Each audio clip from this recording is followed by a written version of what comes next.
സ്നേഹമുള്ളവരെ, വചനത്താലും വിശ്വാസത്താലും നിറയപ്പെട്ട ഒരു വീട് വിശുദ്ധ ഗ്രന്ഥത്തിലുണ്ട്. ആ വീട്ടിൽ ഈശോ ആളുകളോട് സംസാരിക്കുകയായിരുന്നു. സംസാരിക്കുന്നത് കഫർനാമിലെ തൻ്റെ ദൗത്യം നിറവേറ്റിയതിനു ശേഷമാണ് എന്നാണ് വിശുദ്ധ മർക്കോസും മത്തായിയും ഒക്കെ പറയുക. ആ വീട്ടിലേക്ക് കൊണ്ടുവരപ്പെട്ടത് സ്വയമേവ നടക്കുവാൻ കഴിയാത്ത ഒരാളായിരുന്നു. ഞാൻ പറഞ്ഞു വരുന്നത്, തളർവാദ രോഗിയെ സുഖപ്പെടുത്തിയ ഈശോയുടെ വചനത്തിൻ്റെ ചെയ്തികളാൽ നിറയപ്പെട്ട ഭവനത്തെക്കുറിച്ചാണ്. ഈ വീട് ദൈവത്തിൻ്റെ സാന്നിധ്യം കൊണ്ട് നിറയപ്പെട്ടു. മനുഷ്യനായി അവതരിച്ച വചനം, ആ വചനം ആളുകളോട് പ്രസംഗിക്കുന്നത് മിക്കവാറും വീടുകളിലിരുന്നാണ് എന്ന് സുവിശേഷത്തിലുടനീളം നമുക്ക് കാണാനായിട്ട് കഴിയും. ഈശോ ഈ വീട്ടിലേക്ക് വരുന്നു.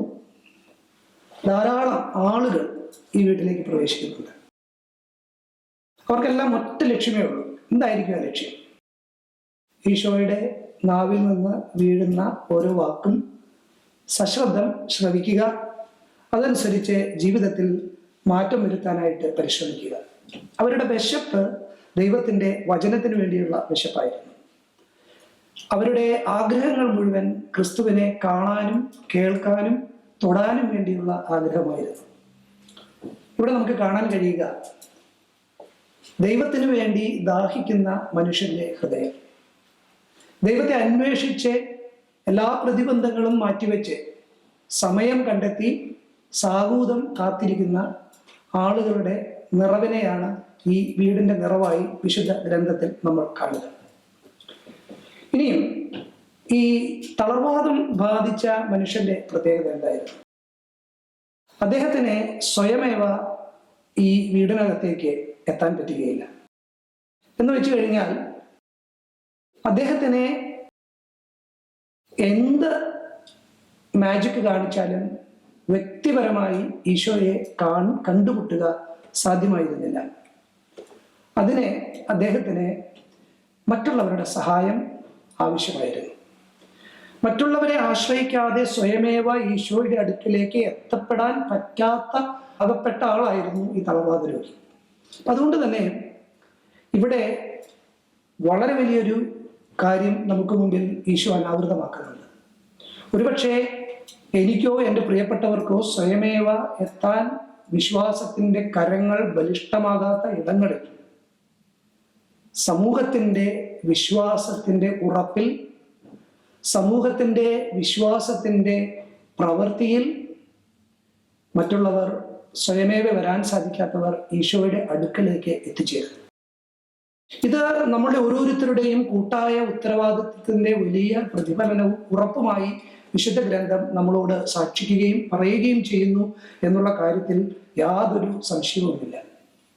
വിശ്വാസത്തിന്റെ വഴികളിൽ വിശ്വാസികളുടെ കൂട്ടായ്മയുടെ പ്രാധാന്യം എന്തുമാത്രം മൂല്യമുള്ളതാണ് എന്ന് ഈ സുവിശേഷ ഭാഗം നമ്മളോട് പറയുന്നുണ്ട്.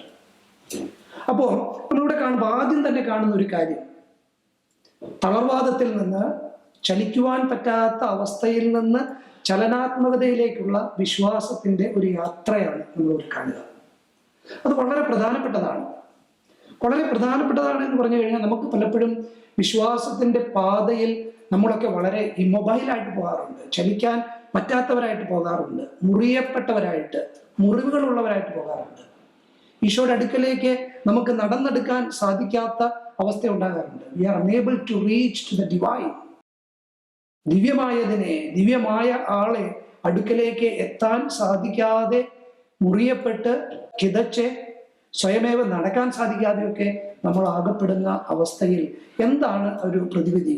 എങ്ങനെയാണ് നമ്മുടെ ഈ തളർവാദം ബാധിച്ചിരിക്കുക? വിശുദ്ധ ഗ്രന്ഥം കുറച്ചുകൂടി ആഴത്തിൽ വായിക്കുമ്പോൾ നമുക്ക് മനസ്സിലാകുന്ന ഒരു യാഥാർത്ഥ്യം, തളർവാദമാക്കപ്പെടുന്നത് പാപത്തിന്റെ ആധിക്യം കൊണ്ടാണ് എന്ന് നമ്മൾ കാണുന്നുണ്ട്. So you are spiritually unable to reach to the divine because of your sins. നിന്റെ പാപത്തിന്റെ ആധിക്യം കൊണ്ട് നിനക്ക് ഈശോയുടെ അടുക്കലേക്ക് എത്താനായിട്ട് സാധിക്കുന്നില്ല. അവിടെയാണ് വിശുദ്ധ ഗ്രന്ഥത്തിൽ ഐസയ പ്രവാചകന്റെ പുസ്തകത്തിൽ നമ്മൾ ഇപ്രകാരം വായിക്കുന്നുണ്ട്: നിങ്ങളുടെ ശിരസ് മുഴുവൻ വ്രണമാണ്, നിങ്ങളുടെ ഹൃദയമാകട്ടെ തളർന്നിരിക്കുന്നു. ഐസയ പ്രവാചകന്റെ പുസ്തകം 1-ാമത്തെ അധ്യായം 5-ാമത്തെ വാക്യം നമ്മളോട് പറയുന്നത് പ്രകാരമാണ്: നിങ്ങളുടെ ഹൃദയം മുഴുവൻ വ്രണമാണ്, നിങ്ങളുടെ ഹൃദയം തളർന്നിരിക്കുന്നു, നിങ്ങളുടെ ശിരസ് മുഴുവൻ വ്രണമാണ്. പ്രിയമുള്ളവരെ, പലപ്പോഴും നമ്മളുടെ പാപത്തിന്റെ ആധിക്യം മൂലം നമുക്ക് ദൈവം തന്നിട്ടുള്ള ശിരസ് എന്ന് വെച്ചാൽ നമ്മുടെ ബുദ്ധിയും ആലോചനയും ഒക്കെ വ്രണമാക്കപ്പെട്ടു പോവുകയും നമ്മളുടെ സ്നേഹിക്കാനുള്ള നമ്മളുടെ വളരെ വൈകാരികമായ സിദ്ധികളെല്ലാം നഷ്ടപ്പെട്ടു പോവുകയും ചെയ്യുന്ന അവസ്ഥയിൽ ഈശോ നമ്മളുടെ കരം പിടിച്ച് നടത്തുന്ന പ്രകാരമാണ്. നമുക്ക് പ്രിയപ്പെട്ടവരിലൂടെയാണ്, വിശ്വാസ സമൂഹത്തിലൂടെയാണ്. അപ്പൊ നമ്മൾ ഒരേ സമയം വിശ്വാസിയും വിശ്വാസ സമൂഹത്തിന്റെ ഭാഗവുമാണ്. അതാണ് നമ്മൾ പറയുന്നത്, നമ്മളുടെ വിശ്വാസം നമ്മളിൽ മാത്രം ഒതുങ്ങി നിൽക്കേണ്ടതല്ല, അത് ഒരു സമൂഹത്തിന്റെ പശ്ചാത്തലത്തിലും പരിസരത്തിലും കൂടി നെയ്യപ്പെട്ടിട്ടുള്ളതാണ്. അതിന്റെ പ്രാധാന്യം വലുതാണ്. പലപ്പോഴും വിശ്വാസികൾ ചിലപ്പോൾ പറയും, നമ്മൾ എന്തുകൊണ്ടാണ് സഭയിലിരുന്ന് പ്രാർത്ഥിക്കുന്നത്, പള്ളിയിലിരുന്ന് പ്രാർത്ഥിക്കുന്നത്, അല്ലെങ്കിൽ കൂട്ടായ്മയിലേക്ക് പോകുന്നത്, അല്ലെങ്കിൽ ഇങ്ങനെ കൂട്ടായ്മയായി നിൽക്കുന്നതിൽ എന്താണ്? ഞാൻ സ്വന്തമായിട്ട് പ്രാർത്ഥിക്കുന്നുണ്ട്, എല്ലാ ദിവസവും ഞാൻ വൈകുന്നേരം സ്വന്തമായി രാവിലെ എഴുന്നേൽക്കുമ്പോഴും വൈകുന്നേരവും പ്രാർത്ഥിക്കും, ഞാൻ പള്ളിയിലൊന്നും പോകാറില്ല, ഞാൻ നന്മപ്രവർത്തികൾ. പക്ഷെ ഈശോയുടെ അടുക്കിലേക്ക് എത്താൻ ചിലപ്പോഴൊക്കെ നമുക്ക് പരസഹായം വേണ്ടി വരും. ചിലപ്പോഴൊക്കെ നമ്മൾ തളർന്നു പോകുമ്പോൾ ഈ ദൈവികമായ സന്നിധിയിലേക്ക് നമ്മൾ കടന്നു ചെല്ലുന്നത് നമ്മളുടെ സമൂഹത്തിന്റെ ഒരു ബലത്തിലാണ്. അതുകൊണ്ട് ഈശോ ആ സുവിശേഷ ഭാഗത്തിൽ പറയുന്ന പ്രകാരമാണ്: when he saw their faith, അവൻ അവരുടെ വിശ്വാസം കണ്ടപ്പോൾ. അപ്പൊ ഈശോയുടെ അടുക്കിലേക്ക് അവർ കൊണ്ടുവരുന്നത് എങ്ങനെയാണ്? അവൻ അവരുടെ വിശ്വാസം കണ്ടിട്ടാണ് അവന് സൗഖ്യം നൽകുന്നത്. ഇവിടെ നമ്മൾ കാണുന്ന ഒരു കാര്യം, ഈ വിശ്വാസം ഇവരെ കൊണ്ടുവരുന്ന സുഹൃത്തുക്കളുടെ വിശ്വാസം കണ്ട് അവിടെയുള്ളവർ മുഴുവൻ വിശ്വാസത്തിൽ കൂടുതൽ ബലപ്പെട്ടിരിക്കണം. അതുകൊണ്ടാണ് പറയുന്നത് ഫെയ്ത്ത് ഈസ് കണ്ടേജിയസ്. ഇതൊരു പകരുന്ന ഒരു പ്രക്രിയയാണ്, ഇത് പടരുന്ന ഒരു പ്രക്രിയയാണ്. ഈ വിശ്വാസം പടരുന്ന അപരനിലേക്ക് സംക്രമിക്കപ്പെടുന്ന ഒരു പ്രത്യേകതയാണ്, അത് സംവഹിക്കപ്പെടുന്ന ഒരു പ്രത്യേക പ്രക്രിയയാണ്.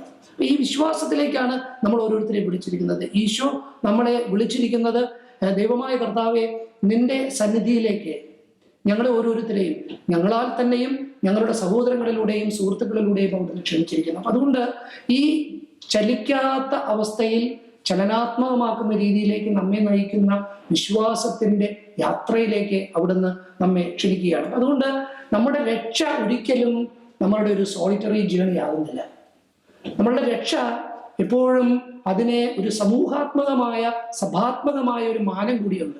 അതുകൊണ്ട് ഈ വിശ്വാസത്തിൽ വളരുന്നത് ഒരു കൂട്ടായ്മയിലാണ്. നമ്മളുടെ ഈ കൂട്ടായ്മയിൽ നമ്മുടെ വിശ്വാസം വളരുവാനുള്ള ഒരു ആഹ്വാനം, ഈ ഒരു കമ്മ്യൂണിയൻ ഓഫ് അതുകൊണ്ട് നമ്മളിപ്പോൾ ഈ കഴിഞ്ഞ ദിവസം അല്ലെങ്കിൽ നവംബർ മാസം 1-ാം തീയതി ഓൾ സെയിൻസ് ഡേ ആഘോഷിക്കുന്നവരാണ്. അപ്പൊ ഈ കമ്മ്യൂണിയൻ ഓഫ് സെയിൻസ് നമ്മുടെ വിശ്വാസ പ്രമാണത്തിൽ നമ്മൾ പറയുന്നുണ്ട്. ആ കമ്മ്യൂണിയൻ ഓഫ് സെയിൻസിൽ നമ്മൾ വിശ്വസിക്കുന്നുണ്ട്. ആ വിശ്വാസത്തിൽ നമുക്ക് വലിയ ഐക്യമുണ്ട്. അതുകൊണ്ടാണ് ആ വിശ്വാസത്തിൽ നമ്മൾ വളരുകയും ദൈവത്തിലുള്ള വിശ്വാസത്തിൽ വളരുകയും ചെയ്യണം എന്ന് നമ്മൾ പറയുക. ഇനി രണ്ടാമത് ഒരു മനോഹരമായ ഒരു ദൃശ്യം അതിനകത്ത് മേൽക്കൂര പൊളിച്ചിറങ്ങുന്നതാണ്, ഒരു ബ്രേക്കിംഗ് ദ റൂഫ്. ഇപ്പൊ സുഹൃത്തുക്കള് എന്താണ് ചെയ്യുന്നത്? സുഹൃത്തുക്കള് അവർ ചെയ്യുന്നത്, അവരെ മേൽക്കൂര പൊളിച്ചിറക്കുകയാണ്. അവർക്ക് ആ വിശ്വാസത്തിന്റെ വഴിയിലേക്ക് വരുമ്പോൾ ഒരുപാട് തടസ്സങ്ങളുണ്ട്, ഒത്തിരി തടസ്സങ്ങളുണ്ട്. വിശ്വാസത്തിന്റെ ജേണി എപ്പോഴും അങ്ങനെ അപ്രകാരമാണ്. ചിലപ്പോൾ ആക്സസ് ഈസ് സോ ഇംപോസിബിൾ, എളുപ്പമല്ല. എത്രയോ തടസ്സങ്ങളാണ്, ലോട്ട് ഓഫ് ഒബ്സ്റ്റക്കിൾസ്. ഇത്ര നമ്മളെ പിന്തിരിപ്പിക്കുന്ന അല്ലെങ്കിൽ നമ്മളെ മുൻപോട്ട് പോകാൻ നമുക്ക് പ്രോത്സാഹനം തരാത്ത ഒരുപാട് സാധ്യതകളും ഒരുപാട് യാഥാർത്ഥ്യങ്ങളും നമുക്ക് മുമ്പിൽ അനാവൃതമാകുമ്പോഴും ഈ വിശുദ്ധ ഗ്രന്ഥത്തിന്റെ ഭാഗം പറയുന്നത് എങ്ങനെയാണ്? അവരെ മേൽക്കൂര പൊളിച്ച് അയാളെ താഴേക്കിറക്കി. മേൽക്കൂര പൊളിച്ചിട്ട് താഴേക്കിറക്കി എന്ന് പറയുമ്പോൾ അത് വലിയൊരു ചലഞ്ചാണ്. അപ്പൊ അതുകൊണ്ട് ഇതൊരു എനിക്ക് തോന്നുന്നു വളരെ വിവിഡായിട്ട്, വളരെ ജീവസുറ്റതായിട്ട് വിശുദ്ധ ഗ്രന്ഥത്തിൽ പറഞ്ഞിരിക്കുന്ന ഒരു സുവിശേഷ ഭാഗമാണിത്. ഞാൻ പലപ്പോഴും വിചാരിക്കാറുണ്ട്, ഇപ്പൊ നമ്മളൊരു സ്ഥലത്ത് ചെന്നിരുന്ന് ഒരാൾ നമ്മളോട് പ്രസംഗിക്കുന്നു, വളരെ ക്രൗഡഡ് ആയിട്ട് ആൾക്കാരിയ്ക്കുന്നു. അത്രയും ക്രൗഡഡ് ആയിട്ട് ആൾക്കാരിയ്ക്കുന്നതിൻ്റെ ഇടയ്ക്ക് ഒരുത്തൻ എല്ലാവരും തിക്കി പറഞ്ഞിരിക്കുക, താഴെ ഇരിക്കുന്നവന് സ്വയമായിട്ട് ഇരിക്കാൻ സ്ഥലമില്ല. അങ്ങനെ വളരെ ബുദ്ധിമുട്ട് പണിപ്പെട്ട് ഇരിക്കുന്ന ഒരു സമയത്ത് ഒരു സംഘം ആൾക്കാർ മേൽക്കൂര വളരെ അൺഎക്സ്പെക്റ്റഡ് ആയിട്ട് പൊളിച്ച് ഇയാളെ താഴേക്ക് ഇറക്കുമ്പോൾ അവിടെ ഇരിക്കുന്ന ആൾക്കാർക്കുണ്ടാകുന്ന അവരുടെ മുഖത്തുണ്ടാക്കുന്ന എത്രയോ വിവിധ തലങ്ങളിലുള്ള എക്സ്പ്രഷൻസ് ഉണ്ടായേക്കാം. ചിലരൊക്കെ പേടിച്ചു നോക്കിയത് എന്താണ് ഈ സംഭവിക്കുന്നത്. ചിലർ വളരെ ആശ്ചര്യഭരിതരായിരിക്കാം. ചിലർക്ക് ഇതെന്താണെന്ന് അറിയാനുള്ള ക്യൂരിയോസിറ്റി ആയിരിക്കും. ചിലർക്ക് വളരെ സ്റ്റണ്ടായിട്ടുള്ള ഒരു ഫീലിംഗ് ആയിരിക്കും. എന്തൊക്കെയാണ് പലതരത്തിലുള്ള വളരെ ജീവസുറ്റ പ്രതിഫലനം ഉണ്ടാക്കുന്ന, റിഫ്ലക്ഷൻസ് ഉണ്ടാകുന്ന ഒരു സുവിശേഷ രംഗമാണ് നമ്മളവിടെ കാണുക. പക്ഷേ ഇവിടെ എന്താ നമ്മൾ മനസ്സിലാക്കേണ്ടത്? ഈ സുവിശേഷത്തിന്റെ അടിസ്ഥാനത്തിൽ നമ്മുടെ വിശ്വാസത്തെ വിലയിരുത്തുമ്പോൾ നമ്മൾ മനസ്സിലാക്കുന്നത് faith is the courage to remove all the obstacles.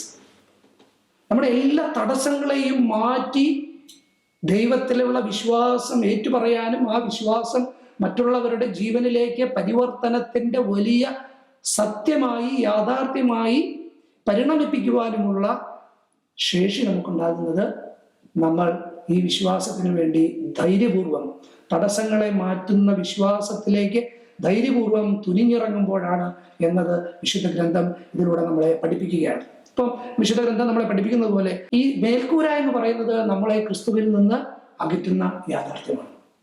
ക്രിസ്തുവിൽ നിന്ന് നമ്മളെ അകറ്റുന്ന എല്ലാ യാഥാർത്ഥ്യങ്ങളെയും മേൽക്കൂര എന്ന് പറയാം. The roof of my pride, the roof of my unwanted fears, the roof of my sin, the roof of my social barriers, the roof of my peer pressure, the roof of my social barriers, routines. എന്ത് വേണമെങ്കിലും ആകാം. ഞാൻ എല്ലാ ദിവസവും ചെയ്യുന്ന എൻ്റെ പ്രവർത്തികൾ, എൻ്റെ കൂട്ടുകാരുടെ കമൻറ്റുകൾ, ഇതൊക്കെ നമ്മുടെ ജീവിത ചുറ്റുപാടുകളിൽ മറ്റുള്ളവർ നമ്മളെക്കുറിച്ച് എന്തു പറയുമെന്ന ചിന്തകൾ, ആകുലതകൾ, എന്തും നമ്മളെ വിശ്വാസത്തിന്റെ നിന്ന് മാറ്റി നിർത്തുന്ന മേൽക്കൂരകളാകാം. ഈ മേൽക്കൂരകളെ എങ്ങനെയാണ് നമുക്ക് പൊളിച്ച് അകത്ത് കിടക്കാനായിട്ട് സാധിക്കുക? എങ്ങനെയാണ് ഈ മേൽക്കൂരയെ അൺകവർ ചെയ്യാനായിട്ട് സാധിക്കുക? അതിനെ നമുക്ക് കണ്ടിന്യൂസ്ലായി കറേജിയസ് ആയിട്ട് നമ്മൾ ഈ വിശ്വാസത്തിലേക്ക് നടന്നെടുക്കണം. അതിനെ നമ്മുടെ സുഹൃത്തുക്കൾ എന്ന നിലയിൽ നമ്മൾ പലപ്പോഴും അതിന് തടസ്സം നിൽക്കുന്ന, അല്ലെങ്കിൽ അതിന് ധൈര്യമില്ലാതായി പോകുന്ന നമ്മുടെ സഹോദരങ്ങളെ, സുഹൃത്തുക്കളെ ക്രിസ്തുവിന്റെ അടുക്കലേക്ക് നമ്മൾ കൊണ്ടുവരണം എന്ന് വിശുദ്ധ ഗ്രന്ഥം ഈ കഥയിലൂടെ നമ്മൾ പഠിപ്പിക്കുകയാണ്. അപ്പൊ വിശ്വാസം എന്നത് വില കൊടുക്കാതെ നമുക്ക് അഭ്യസിക്കാൻ പറ്റുന്ന ഒന്നല്ല എന്ന് വിശുദ്ധ ഗ്രന്ഥം ഈ തളർവാദ രോഗിയുടെ കഥയിലൂടെ, സംഭവത്തിലൂടെ നമ്മെ പഠിപ്പിക്കുകയാണ്. അപ്പൊ അതുകൊണ്ട് സുഹൃത്തുക്കൾ തങ്ങളുടെ സുഹൃത്തിനെ വിശ്വാസത്തിൽ ദൃഢപ്പെടുത്താനായിട്ട് സഹായിക്കുന്നു. ഇനി അവിടെ പറയുന്ന എന്താണ്? when Jesus saw their faith, Isho അവരുടെ വിശ്വാസം കണ്ടു. അതാണ് മൂന്നാമതൊരു രംഗം. അതാണ് അവരുടെ വിശ്വാസം കണ്ടപ്പോഴാണ് ഈശോ അതിനെ പ്രത്യുത്തരം നൽകുന്നത്. അത് കാരണം എന്താണ്? വിശ്വാസം എന്ന് പറയുന്നത് വാക്കുകളിൽ മാത്രം കാണേണ്ട, കേൾക്കേണ്ട, അനുഭവിച്ചറിയേണ്ട ഒരു കാര്യമല്ല, മറിച്ച് അത് ലവ് ഇൻ ആക്ഷൻ ആണ്. പ്രവൃത്തിയിൽ അധിഷ്ഠിതമായ സ്നേഹമാണ് വിശ്വാസം എന്ന് നമുക്ക് മൊഴിമാറ്റം ചെയ്യാനായിട്ട് സാധിക്കും. അപ്പൊ അത് വളരെ പ്രധാനപ്പെട്ടതല്ലേ? ഒന്ന് ആലോചിച്ച് നോക്കിയേ. സ്നേഹത്തിൽ എഴുതപ്പെടുന്ന ആ പ്രവൃത്തിയെ വിശ്വാസമെന്ന് നമുക്ക് വിളിക്കാൻ സാധിക്കുമെങ്കിൽ അത് വളരെ വലിയ സത്യമായ ഒരു പ്രവൃത്തിയാണ്. അതുകൊണ്ടാണ് വിശുദ്ധ ഗ്രന്ഥത്തിൽ നമ്മൾ ഇപ്രകാരം വായിക്കുക. യാക്കോബ് ശ്ലീഹയുടെ ലേഖനത്തിൽ നമ്മൾ കാണുന്നുണ്ട്, എന്തെന്നാൽ ആരെങ്കിലും ഇങ്ങനെ പറഞ്ഞേക്കാം, നിനക്ക് വിശ്വാസമുണ്ട്, എനിക്ക് പ്രവൃത്തികളുമുണ്ട്. പ്രവൃത്തികൾ കൂടാതെയുള്ള നിന്റെ വിശ്വാസം എന്നെ കാണിക്കുക, ഞാൻ എൻ്റെ പ്രവൃത്തികൾ വഴി എൻ്റെ വിശ്വാസം നിന്നെ കാണിക്കാം. അപ്പൊ അത് വളരെ വളരെ പ്രധാനപ്പെട്ട ഒരു കാര്യമാണ്. അപ്പൊ അതുകൊണ്ട് ഈ വിശ്വാസം കർത്താവ് പോലും കണ്ടിട്ട് അത്ഭുതപ്പെടുകയും ആശ്ചര്യത്തോടെ അംഗീകരിക്കുകയും ചെയ്യുന്നത് ആ പ്രവൃത്തികളിൽ അധിഷ്ഠിതമായ വിശ്വാസത്തിന്. അപ്പൊ അതുകൊണ്ട് പ്രവൃത്തികളിൽ അധിഷ്ഠിതമല്ലാത്ത വിശ്വാസത്തിന് ജീവനില്ല, ചലനമില്ല എന്ന് നമ്മൾ ഈ സുവിശേഷ ഭാഗത്തിലൂടെ പഠിക്കുന്നുണ്ട്. പ്രിയമുള്ളവരെ, നമുക്കൊക്കെ ചിന്തിക്കാവുന്ന ഒരു കാര്യമാണ്. നമുക്ക് അടച്ചിട്ട മുറിയുടെ സംരക്ഷണയിലും സുരക്ഷിതത്വത്തിലുമൊക്കെ വിശ്വാസം പ്രഘോഷിക്കാനും, ഒരുപക്ഷെ ഇന്നത്തെ ഒരു ട്രെൻഡിൽ നമുക്ക് സോഷ്യൽ മീഡിയയിലോ മറ്റോ ഒക്കെ വിശ്വാസത്തെക്കുറിച്ച് വാതോരാതെ സംസാരിക്കാനും കമന്റുകൾ ഇടാനൊക്കെ എളുപ്പമാണ്. പക്ഷെ ഈ വിശ്വാസം നമ്മളുടെ സ്നേഹത്തിന്റെ പ്രവൃത്തിയായി മാംസം ധരിക്കണം എന്ന് ഈശോ നമ്മളോട് പറയുകയാണ്. അതുകൊണ്ട് നിന്റെ വിശ്വാസത്തിന്റെ പ്രവൃത്തികൾ എന്നെ കാണിക്കുക, ഞാൻ എൻ്റെ പ്രവൃത്തികൾ നിന്നെയും കാണിക്കാമെന്ന് ഈശോ നമ്മളോട് പറയുകയാണ്. പ്രിയമുള്ളവരെ, അതുകൊണ്ട് നമുക്ക് ഈ ഒരു വിശ്വാസത്തിലേക്ക് എപ്രകാരം നടന്നെടുക്കാൻ സാധിക്കും എന്ന് ആലോചിക്കാം, അതിനായിട്ട് പരിശ്രമിക്കാം. ഇനി എന്താ ഇവിടെ നടക്കുന്നത്? എന്താ ഒരു ശാരീരികമായ മോചനം എന്നതിനേക്കാൾ ഉപരി ആത്മീയമായ ഒരു ഹീലിംഗ് നടക്കുന്നുണ്ട്. ശാരീരികമായ സൗഖ്യം തീർച്ചയായിട്ടും നടക്കുന്നുണ്ട്, പക്ഷേ അതിനു മുമ്പ് നടക്കുന്നത് ആത്മീയമായ സൗഖ്യമാണ്. അവിടേക്ക് വരുന്നത് ശാരീരികമായി തളർവാദം ബാധിക്കപ്പെട്ട ഒരു മനുഷ്യനാണ്. അവനെ വളരെ വിശ്വാസത്തോടെ അവന്റെ ഉറ്റ സ്നേഹിതന്മാരെ ഈശോയ്ക്ക് ഇവന്റെ രോഗം പൂർണ്ണമായും മാറ്റാൻ സാധിക്കും എന്ന് ഉറച്ചു വിശ്വസിച്ചിട്ട് തന്നെയാണ് അവനെ കൊണ്ടുവരുന്നത്. പക്ഷേ എന്താണ് അവിടെ സംഭവിക്കുന്നത്? ഈശോ അവനോട് പറയുന്നത് എന്താണ്? നിന്റെ പാപങ്ങൾ ക്ഷമിക്കപ്പെട്ടിരിക്കുന്നു. ഈശോ സൗഖ്യമാക്കുന്നത് അതിൻ്റെ മൂലകാരണത്തെയാണ്, അതിൻ്റെ സിംറ്റംസിനെയല്ല, അതുണ്ടാക്കുന്ന അതിൻ്റെ ഏതാനും ചില കാര്യങ്ങളൊക്കെ മാറ്റുകയില്ല, മറിച്ച് അടിസ്ഥാനപരമായി എന്താണ് അവൻ്റെ പ്രശ്നം, അടിസ്ഥാനപരമായി എന്താണ് ഈ ഒരു കാര്യത്തിൽ. അപ്പൊ അതുകൊണ്ട് ഈശോ അവനെ പരിപൂർണമായി സ്വതന്ത്രമാക്കുകയാണ്. അവന്റെ പാപത്തിൽ നിന്ന്, ബന്ധനത്തിൽ നിന്ന്, അവന്റെ ആകുലതയിൽ നിന്ന്, അവന്റെ അകാരണമായ ഭയങ്ങളിൽ നിന്ന്, കുറ്റബോധങ്ങളിൽ നിന്ന് ഒക്കെ മോചിതമാക്കിയിട്ടാണ് അവന്റെ ശാരീരികമായ അസ്വസ്ഥതയെ പോലും ഉണ്ടാക്കുന്നത്. അപ്പൊ അതുകൊണ്ട് മോഡേൺ സൈക്കോളജി പോലും പറയുന്ന പ്രകാരമാണ് എന്താണ് സംഭവം? Healing begins with belonging. അത് വളരെ സത്യമാണ്. ലവ് ഹീൽസ് എന്നൊക്കെ നമ്മൾ എഴുതി വെച്ച് കണ്ടിട്ടുണ്ട് അല്ലേ? സ്നേഹം സുഖപ്പെടുത്തുന്നു. അപ്പൊ ഇത് ഇവിടെ അതാണ് സംഭവിക്കുന്നത്. ആ സ്നേഹത്തിൽ നിന്ന് അവനെ ശാരീരികമായി physically he was carried by his friends. അവന്റെ സുഹൃത്തുക്കളാണ് കൊണ്ടുവന്നത്. എന്നാൽ അവനെ സുഖമാക്കുന്നത്, അവനെ പൂർണ്ണമായ സൗഖ്യത്തിലേക്ക് ക്യാരി ചെയ്യുന്നത് എന്താണ്? അത് ദിവ്യമായ ദൈവികമായ സ്നേഹമാണ്, ഡിവൈൻ കമ്പാഷൻ ആണ്.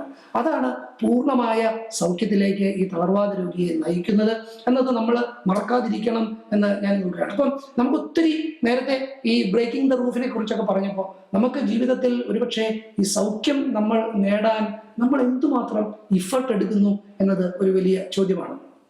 ഈ കഴിഞ്ഞ ദിവസം എൻ്റെ പള്ളിയിലെ ഷാലോം ടിവിയുടെ നേതൃത്വത്തിൽ ഒരു കുറച്ച് പള്ളിയിലെ ഞാൻ എൻ്റെ സഭയുടെ സർവമലങ്കര സഭയുടെ ഹോളി വീക്ക് ലിറ്റർജിയെ കുറിച്ചുള്ള കുറേ കാര്യങ്ങളെക്കുറിച്ച് ചോദ്യം ചോദിക്കുകയും അതിൻ്റെ കുറേ വിഷ്വൽസ് ഒക്കെ എടുക്കാനായിട്ട് 2-3 ദിവസമായിട്ട് 2 ചെറുപ്പക്കാർ അവിടെ വന്നിട്ടുണ്ടായിരുന്നു. ഒരാളുടെ പേര് മെസ്മിൻ എന്നും വേറൊരാളുടെ പേര് സാക്ക് എന്നാണ് വിളിക്കപ്പെടുന്നത്. രണ്ടുപേരും സിനിമാറ്റോഗ്രഫിയും ഓഡിയോ അതും ഇതൊക്കെ പഠിച്ചിട്ടുള്ള പ്രൊഫഷണലായിട്ട് ഈ വീഡിയോ എടുക്കുന്ന 2 പിള്ളേരാണ്, ചെറുപ്പക്കാരാണ്. ഒരാൾക്ക് 40 വയസ്സിന് താഴെ, ഒരാൾക്ക് 40 വയസ്സിന് താഴെയും ഒരാൾക്ക് 30 വയസ്സിന് താഴെയും പ്രായമുള്ള 2 പിള്ളേർ. അപ്പം ഇവരെല്ലാ ദിവസവും രാവിലെ ഈ ഫിൽമിങ്ങിന്റെ പരിപാടികളൊക്കെ തുടങ്ങിയിട്ട് രാത്രി ഒരു 11:30, ഇന്നലെ അങ്ങനെ 11:00-12:00 ആയിട്ടാണ് വന്ന് കിടക്കുന്നത്. രാവിലെ 7:30 കുർബാനയുണ്ട്, പള്ളിയിലെ കുർബാനയുണ്ട്. അപ്പൊ ഈ മെസ്മിൻ എന്ന് പറഞ്ഞ പയ്യൻ ഇന്നലെ രാത്രി 3 മണിക്ക് കഴിഞ്ഞിട്ടാണ് കിടക്കാൻ പോയത്. അവർ ഇന്ന് തിരിച്ചു പോവുകയാണ്, ഇന്ന് ഉച്ചയ്ക്കോടുകൂടി പോവുകയാണ്. അപ്പൊ മിക്കവാറും സാധനങ്ങളൊക്കെ പാക്കപ്പ് ചെയ്ത് UPS കൊണ്ടുവിടണം. അപ്പൊ അതിൻ്റെയൊക്കെ കുറേയൊക്കെ ചെയ്ത് തീർത്തിട്ട് രാത്രി 3 മണി കഴിഞ്ഞിട്ടാണ് കിടക്കാൻ പോയത്. അപ്പൊ ഞാൻ 2-2:30 ആയപ്പോൾ ഇവര് വീടിനകത്തേക്ക് കയറുന്നത് ക്യാമറയെ കൂടെ കണ്ടു. എൻ്റെ ഉറക്കത്തിൽ പെട്ടെന്ന് ഞാൻ ഈ ക്യാമറയുടെ നോട്ടിഫിക്കേഷൻ സൗണ്ട് കേട്ടിട്ട് കണ്ണു തുറന്ന് നോക്കി. അപ്പൊ ഞാൻ പോയിട്ട് നോക്കി അവരെ അകത്ത് കയറി ഇച്ചിരിയെ കഴിഞ്ഞിട്ടാണ് പിന്നെ ഉറങ്ങിയത്. അപ്പൊ ഞാൻ വിചാരിച്ചു ഇവരിന്ന് ഉറങ്ങുമായിരിക്കും, കഴിഞ്ഞ 3 ദിവസവും അവരവിടെ ഉണ്ടായിരുന്നു, കുർബാനയ്ക്ക് വരുന്നുണ്ടായിരുന്നു, ഇന്ന് വരത്തില്ലായിരിക്കും എന്ന് വിചാരിച്ച് ഞാൻ കുർബാന ജസ്റ്റ് തുടങ്ങി പുറകിലോട്ട് തിരിഞ്ഞു നോക്കിയപ്പോൾ അവരവിടെ ഉണ്ട്. അപ്പൊ ഞാൻ അതിശയിച്ചു. അപ്പൊ ഞാൻ എന്നിട്ട് കുർബാനയൊക്കെ കഴിഞ്ഞിട്ട് ബ്രേക്ക്ഫാസ്റ്റിനെ വന്ന സമയത്ത് ഞാൻ ചോദിച്ചു, ഞാനിന്ന് വരുമെന്ന് വിചാരിച്ചില്ല, അത് 3-4 മണിക്കൂർ പോലും ഉറങ്ങിയില്ലല്ലോ. അപ്പോൾ പറഞ്ഞു, ഞാനിപ്പോൾ ഇന്നങ്ങ് കുർബാന മുടക്കിയാലേ പിന്നെ അത് എനിക്കിന്ന് കുർബാന കിട്ടില്ലല്ലോ.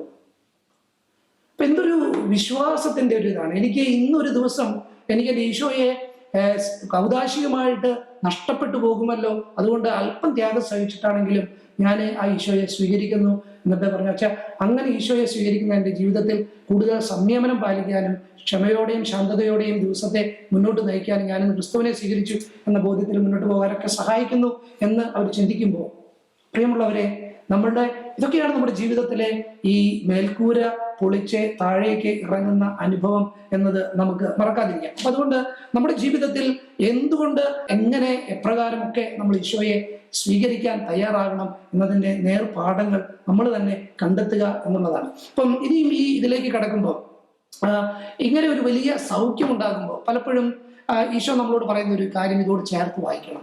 ഈ വിശ്വാസത്തിന്റെ ആഴം നമ്മൾ അളക്കേണ്ടത് എങ്ങനെയാണെന്ന് വെച്ച് കഴിഞ്ഞാൽ, ഈ വിശ്വാസത്തിന്റെ ചെയ്തികൾ കാണുമ്പോഴും വിശ്വാസത്തിന്റെ പ്രവൃത്തികൾ ഓരോരുത്തരെ നടത്തുമ്പോഴും ഒക്കെ നമ്മൾ എപ്രകാരമാണ് അതിനോട് ഉത്തരം നൽകുന്നത്, പ്രത്യുത്തരിക്കുന്നത്. ഇതൊരു വലിയ ചോദ്യമാണ്. ഈ സുവിശേഷ ഭാഗത്തിലേക്ക് വരുമ്പോൾ നമ്മൾ കാണുന്ന ഒരു വലിയ ചോദ്യം, വലിയൊരു കാര്യമാണത്. എന്താ കാര്യം എന്ന് വെച്ച് കഴിഞ്ഞാൽ, പലപ്പോഴും നമ്മൾ വളരെ നമ്മൾ കരുതുന്ന വിശ്വാസത്തിന്റെ വഴികളിലൂടെയല്ല ഇത് നടക്കുന്നത് എങ്കിൽ നമ്മൾ അതിനെതിരെ സംസാരിക്കും. ഇവിടേക്കൊന്ന് നോക്കുക. ഈശോ അവനോട് പറഞ്ഞു, നിന്റെ പാപങ്ങൾ ക്ഷമിക്കപ്പെട്ടിരിക്കുന്നു.